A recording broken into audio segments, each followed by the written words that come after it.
ஓம் நம சிவாய சிவாய நமோ. ஓம் நமோ பகவதே ஸ்ரீரமணாய.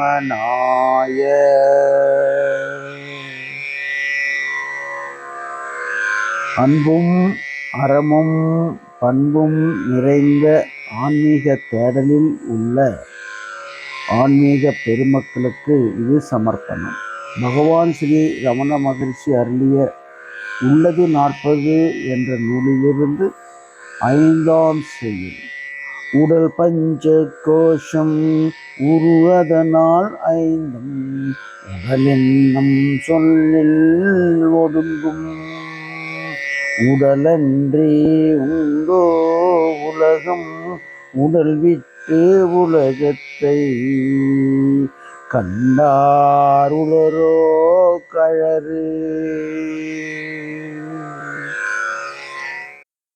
நான் ஆத்மா, நான் உடல் அல்ல என்னும் பொழுது என்ற ஒரு நிலையிலே, என்ற ஒரு ஆத்ம நிலையிலே பார்க்கும் கண் என்ன கண் என்ற கேள்விக்கு அப்படி இருக்கும்போது அது அந்தமிலா கண், எல்லையற்ற கண், ஞானக்கண் என்று பார்த்தோம். ஞானக்கண்ணன் என்ன? கான்சியஸ்னஸ், விட்னஸிங் செல்ஃப், சாட்சி பாவனை என்று நாம் பார்த்தோம். இது ஒரு ஒரு ஒரு அடிப்படையான ஒரு அல்டிமேட் மிக உயர்ந்த ஒரு தத்துவம். அதை புரிந்து கொண்ட பிற்பாடு இப்போ மறுபடி பகவான் மற்ற விஷயங்களுக்கு பலவிதமான அப்ரோச் மூலம் பலவிதமான திசைகளிலிருந்து இதற்கு ஒரு அடித்தளம் அமைத்து கொடுக்கிறார். இது மிகப்பெரிய கடைசி ஸ்டெப்புன்னு வைத்து கொண்டால் அதை அடைவதற்கான பல புரிதல்கள் வேணும். அதைய ஆரம்பிக்கிறார். உடல் பஞ்ச கோஷம் உரு. உடல் பஞ்ச கோஷங்கிறது பல பேருக்கு தெரியும். 5 கோஷங்கள். அன்னமய கோஷம் அன்னத்தால் ஆனது, பிராணமய கோஷம் பிராண சக்தியால் ஆனது, மனோமய கோஷம் மனம், விஞ்ஞானமய கோஷம் புத்தி, ஆனந்தமய கோஷம் ஆனந்தத்தால் ஆனது.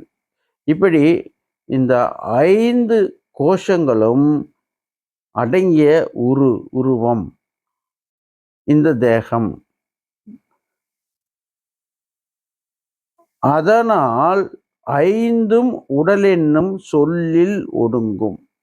இந்த உடல் என்று சொன்ன உடனேயே இந்த 5ம் அதில் ஒடுங்கிவிடும், அதில் அடங்கிவிடும். பஞ்ச கோஷங்கள் தனித்தனியாக சொல்ல வேண்டியதில்லை. 5 கோஷங்கள் சேர்ந்தது உடல் என்று சொல்வதற்கு பதிலாக உடல்னு சொன்ன உடனேயே அந்த 5 கோஷங்களும் அதைத்தான் இந்த உடல் குறிக்கிறது. அதுவே இந்த உடல் என்பது முதல் விளக்கம்.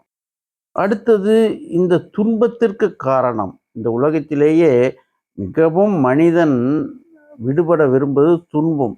அந்த துன்பத்திற்கு அடிப்படை காரணமான மனோபாவம். அதையே ஒரே வரியில கூறுகிறார். உடலன்றி உண்டோ உலகம். அவ்வளவுதான். உடல் அன்றி உண்டோ உலகம். இந்த உலகத்தை நாம் பார்க்கிறோம், உலகத்தில் இருக்கக்கூடிய மக்களை பார்க்கிறோம், உலகத்தில் இருக்கக்கூடிய விஷயங்களை பார்க்கிறோம். அதனாலே மனதிலே பல குழப்பங்கள், பல விஷயங்கள் ஏற்படுகின்றன, துன்பம் வருகிறது. அதை பற்றி தானே பார்க்கணும். நோயை பற்றி தான் டாக்டர் பார்ப்பார். நோய் இல்லாத போது டாக்டர்கிட்ட எதுக்கு போகணும்? அப்போது அந்த உலகம் எங்கிருந்து வருகிறது என்றால், நான் உடல் என்ற பாவத்திலிருந்து இந்த உலகம் தோன்றுகிறது. நான் இந்த உடல் அல்ல, ஆத்மா என்னும்போது இந்த உலகமே மறைந்து விடுகிறது. உலகமே மறைந்து விடுகிறது. எல்லாமே ஆத்மமயமாக தெரிய போகிறது. அப்படி இருக்கும்போது உடல் விட்டு உலகத்தை கண்டார் உளரோ. உடல் இல்லாமல் உடலை கடந்து விட்ட நிலையிலே இந்த உலகத்தை கண்டவர் யார் என்று ஒரு கேள்வி வைக்கிறார். ஒருவர் நான் தேகம் அல்ல, நான் ஆத்மா என்று ஒரு உணர்வோடு அந்த பாவனைக்கு, அந்த சமாதி நிலையிலே வாழத் தொடங்கும் போது அந்த மனோபாவத்தை முழுவதாக புரிந்து கொண்ட பொழுது அந்த வாழ்க்கை அமைந்துவிடும். எந்த வாழ்க்கை? நான் இந்த உடல் அல்ல அப்படின்னு உடனேயே இந்த உலகமும் உண்மை அல்ல, அது ஒரு மாயை. நான் இந்த உலகத்தில் இருக்கக்கூடிய இந்த உடல் நான் அல்ல. அப்படிங்கும்போது இந்த உடல்ங்கிற கற்பனை வரும்போது தான், உடல் நான் என்ற எண்ணம் வரும்போது உலகம் இருக்கிறது. உடல் நான் அல்ல, ஆத்மா என்ற உடனேயே இந்த உலகம், அந்த குறுகிய உலகம், அந்த சின்ன உலகம், நம்மை உபத்திரம் செய்யக்கூடிய உலகம், மாய உலகம் மறைந்து விடுகிறது. இதுதான் புரிந்து கொள்ள வேண்டியது. அப்போ அந்த உடலை ஒருவன் மனதின் மூலமாக கடந்து விட்டால், நான் உடல் அல்ல என்பதை ஏற்றுக்கொண்டு விட்டால், அந்த சமயத்திலே உலகத்தை கண்டவர் யார்? அப்போ இதே உலகத்தை அவர்கள் பார்ப்பது இல்லை. அதை கேள்வி வடிவில் வைக்கிறார். அப்படி ஒருவர் அந்த நிலைக்கு போய்விட்டால் இந்த உலகத்தை கண்டவர் யார்? அப்படி யாரும் காண்பதில்லை, காண முடியாது. யார் ஒருவர் தான் இந்த தேகம் அல்ல என்ற ஒரு நிலைக்கு சென்று விட்டாரோ, என்ற ஒரு படிப்பினையை அவருக்குள்ளே சென்று விட்டதோ, அவருக்கு இந்த உலகம் இல்லை. இந்த உலகம் ஒரு கனவு. எப்படி இரவிலே ஒரு கனவு காண்கிறோமோ, எழும்போது அந்த கனவு இல்லை. பகவான் அடிக்கடி சொல்லுவார், நீ இரவிலே காணக்கூடிய கனவு கனவு, பகலிலே பார்க்கக்கூடியது கண்ணை விழித்து கொண்டு மனதை விழித்து கொண்டு பார்க்கக்கூடிய இன்னொரு கனவு. ஏனென்றால் நீ நான் என்ற எண்ணத்தோடு பார்க்கிறாய். நான் தேகம் என்ற எண்ணத்தோடு பார்க்கும்போது இந்த உலகம் தோன்றுகிறது, அது கனவு. எப்படி இரவில் உள்ள அந்த தூக்கத்தில் இருக்கக்கூடிய கனவு எழுந்தவுடன் கலைந்து விடுகிறதோ, அதே போல பகலில் தோன்றக்கூடிய இந்த உலகமும் கலைந்து விடும். எப்போது நான் தேகமல்ல என்றவுடன் இதுவும் கனவு போல கலைந்து விடும். இரண்டுமே கனவுதான். ஒன்று தூக்கத்தில் இருக்கிறாய், இன்னொன்று நான் தேகம் என்ற எண்ணத்தில் இருக்கிறாய். நான் தேகம் என்பது எதற்கு சமம்? தூக்கத்திற்கு சமம். தூக்கத்திற்கு சமம், விழிப்பு நிலைக்கு சமம் அல்ல.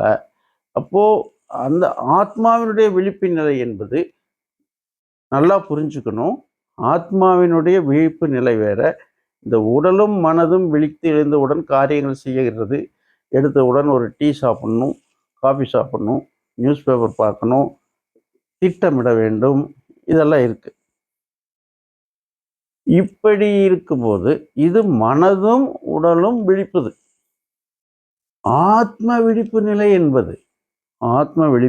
என்பது இந்த உடல் மனம் நான் அல்ல. இப்போ மனதை நானாக சேர்த்துக்கிறேன். மனம் இங்கே கொண்டு வரும் கூடிய விரைவில். இப்போ இந்த உடல் நான் அல்ல அப்படிங்கிற ஒருவர் ரியலைஸ் பண்ணும்போது, உணரும்போது அவர் ஆத்ம நிலையிலே ஊன்றி விடுகிறார். அப்படிதான் சொல்வது. எஸ்டாப்ளிஷ்ட், சம்பிரதிஷ்டா அப்படின்னு சொல்றது. எஸ்டாப்ளிஷ்ட் இன் தி ஆத்மா என்று சொல்லுவோம். அப்போ அந்த உலகத்தில் அந்த ஆத்மாவில் ஊன்றாத நிலையில, ஆத்மாவிலே நாம் பற்றி கொள்ளாத நிலையிலே மனமும் உடலும் நான் இந்த தேகம் என்று நம்புகிறது. நான் யார்? இந்த உடல் தான் நான் என்ற ஒரு மனோபாவம், அதை மாற்ற முடியாது. அதை கடந்த நிலையில நான் இந்த உடல் அல்ல என்று தோன்றும்போது இந்த உலகம் மறைந்துவிடும். அந்த ஆத்மாவை பற்றிய தூக்கம் மறைந்துவிடும். அந்த தூக்கம் மறையும் போது என்ன நடக்கிறது? இரவில் காணக்கூடிய கனவுகள், ஆஹா இப்படி ஒரு கனவா, புலி என்னை துரத்தியதா, பள்ளத்திலே நான் விழுந்தனா என்றெல்லாம் ஆச்சரியத்தோடு எழுந்து வெறும் கனவு என்று ஒதுக்கிவிட்டு வேலை பார்க்குறோம். அதே போல இந்த விழிப்பு நிலை ஏற்படும்போது, ஆஹா இந்த உலகமும் ஒரு கனவு தானா, நைட்டில் அந்த கனவு, பகல்ல இந்த கனவா, இதெல்லாம் கனவு. கனவுல வரக்கூடிய நிகழ்ச்சிகள். கனவுல எப்படி நான் உபத்திரம் அடைகிறேனோ, கனவுல எப்படி ஆனந்தம் அடைகிறேனோ, கனவுலே ஆனந்தமான விஷயங்கள் நடக்குது இல்லையா? அதை அனுபவிக்குது இல்லையா? இந்த மனோமய கோஷமும், விஞ்ஞானமய கோஷமும், ஆனந்தமய கோஷமும் இந்த கனவை அனுபவிக்கிறதா இல்லையா? சந்தோஷப்படுதா இல்லையா? தூங்கும்போது பாருங்க ஒருத்தர் சிரிப்பார். அப்போ ஆனந்தப்படுகிறார். அப்போ அதே மாதிரி இந்த விழிப்பு நிலையிலையும் ஆனந்தப்படுகிறோம். ஒரு சில விஷயங்கள பார்த்து ஆனந்தப்படுகிறோம். ஒரு சில விஷயங்களை பார்த்து துக்கப்படுகிறோம். ஆத்மா விழிப்புல என்ன ஏற்படும்? ஓ! இப்படி அந்த கனவுல, அடடே! என்னுடைய நண்பர்கள் எல்லாம் வந்திருந்தாங்களே! இப்ப காணோமே! பரவாயில்ல. அப்ப சந்தோஷமா இருந்தது கனவுல. அதே போல இப்பவும் சந்தோஷமா இருந்தது. ஆனா, அது கனவு. எப்படி கனவு என்று தெரிந்தாலும் அந்த கனவை புறந்தள்ள முடியலையோ, அதே போல உலகம் என்று தெரிந்தாலும் இந்த உலகத்தை புறந்தள்ள முடியாது. அது ஒரு ரியாலிட்டி. ரியாலிட்டின்னு என்ன சொல்றதுன்னா, இருப்பது போல இருக்கக்கூடியது. மித்யா அப்படின்னு சொல்றது. ஒரு சமஸ்கிருதத்துல வார்த்தை மித்யா. இருப்பது போல தோற்றம். ஏன்னா அது மறைந்து விடக்கூடியது. அப்போ அதுதான் ஞானம்.